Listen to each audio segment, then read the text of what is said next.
بسم اللہ الرحمن الرحیم۔ میں ایک طرف توجہ دلانا چاہوں گا کہ یہ جو بجلی کے بلوں کے چکروں میں ڈال دیے ہمیں غلاموں، ہمارے آقا جو تھے غیر ملکی، ان کے غلام ہمارے آقا، انہوں نے جو ڈال دی ہے کہ ہر بندہ بیچارہ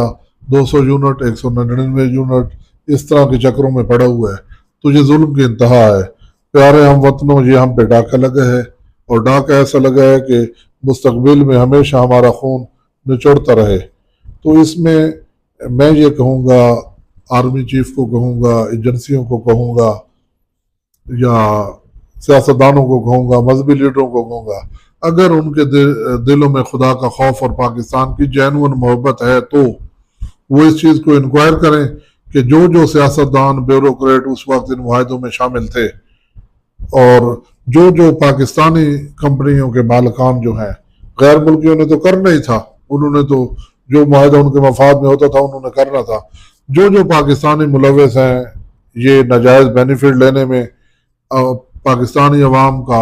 خون نچوڑنے میں اور جو نچڑوانے میں، یہ سب ڈکیت ہیں۔ ان کی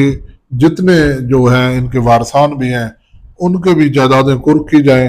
اور یہ معاہدے ختم کیے جائیں۔ اور اگلی بات میں سخت کہوں گا معذرت کے ساتھ کہ میری بات کو کسی اور رنگ میں نہ لیا جائے، اسلام میں جو ڈکیت ہوتا ہے اس کی مخالف ٹانگ اور بازو کاٹ دیا جاتا ہے،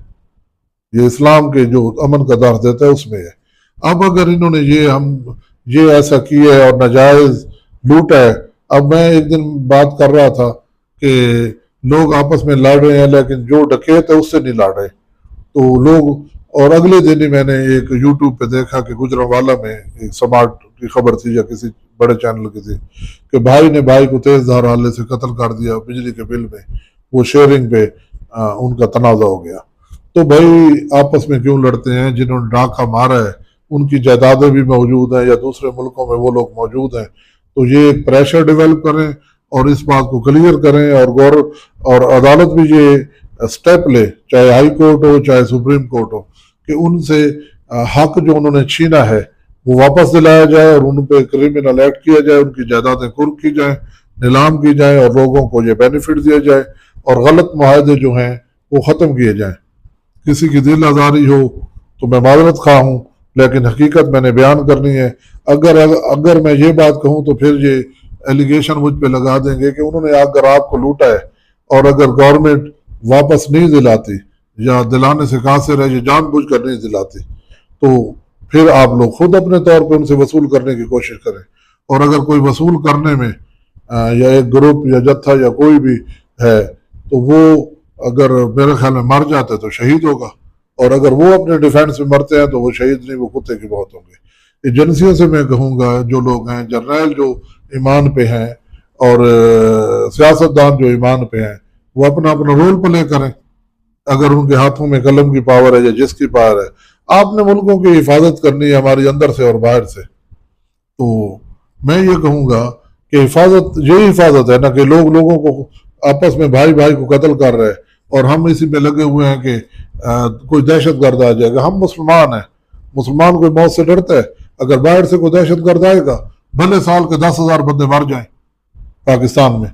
شہید ہوں گے، لیکن یہ جو پل پل مر رہے ہیں اور باہر کی اگر مزدوری کے لیے لوگ جا رہے ہیں اور کشتیوں میں ڈوب رہے ہیں، تو یہ قتل اس سے زیادہ بھیانک ہے، وہ شہید ہوگا۔ یہ تو بیچارے لوگ کسی کھاتے میں بھی نہیں جا رہے۔ تو میری ارباب اختیار سے یہ گزارش ہے کہ آپ کے صفوں میں اگر فوج اوپر والے لیول پہ دیکھے اور سیاستدان دیکھیں، بیوروکریٹ دیکھیں، اگر کوئی غیر ملکی ایجنڈے پہ کام کر رہا ہے، عام بندہ تو بیچارہ کیا کرے گا، ریڑھی والا جو، تو وہ کوئی کام کر رہا ہے تو اس کو اصلاح کی جائے، اس سے ملک کو نجات دلایا جائے۔ تو یہ ایجنسیوں کا کام ہے، وہ اپنا پازیٹیو رول پلے کریں، عام بندوں کو پکڑنے کا فائدہ نہیں ہے۔ وہ ہائی لیول سے تبدیلی ہمیشہ اوپر سے آتی ہے، جس کے پاس اختیار ہوتا ہے وہی تبدیلی لاتا ہے۔ تو آپ یہ ملک کو، قوم کو بچائیں، ان کو بیچاروں کو جینے دیں، جینے کا حق دیں، اور پاکستان کو اس سے جو جونکیں